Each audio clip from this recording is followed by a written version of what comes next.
Yan. So yan. Dalas mo siya pa sa natin. Okay.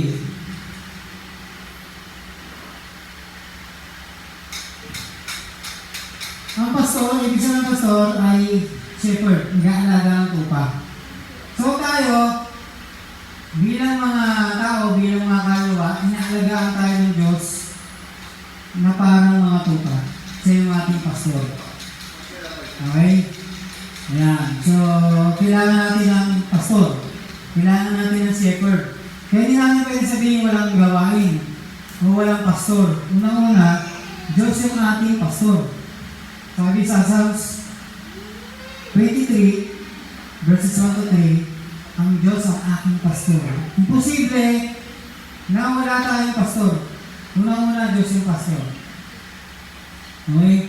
Kaya naman nagka-pastor kasi ibinigay ng Diyos yung kanyang trabaho sa kanya sa mga taong niya turuan niya. Ito, natututo Natututo, ibibigay ko yung aking trabaho pagpapastor sa kanya kasi marunong na siya.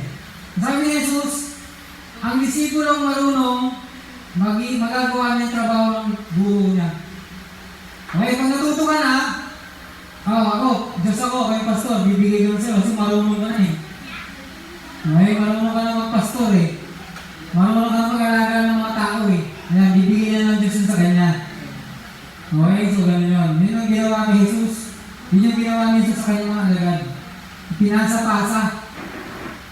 Nung hindi nga ng mga alagad mapalayas yung espiritu ng epilepsy, sabi nga, kung masama kayong henerasyon, magkailan ko ay titiisin. Hanggang kailan ako dito, 50 years na si Jesus, sa amat na.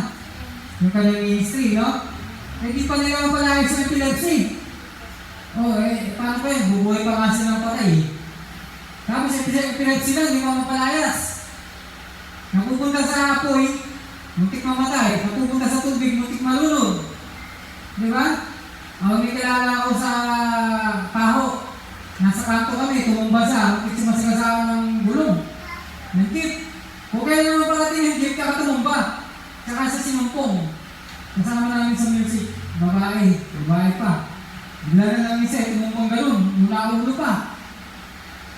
Ito, muntik sa apoy, muntik sa tubig, muntik malunod. Ito naman sa amin, muntik masagasaan ng gulong.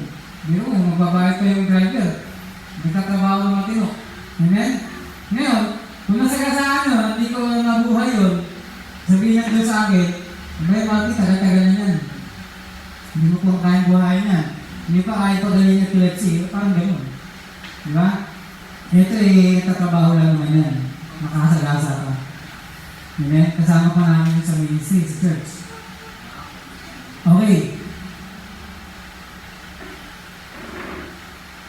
So, tingnan natin, sa isang daang tupa, iiwanan yung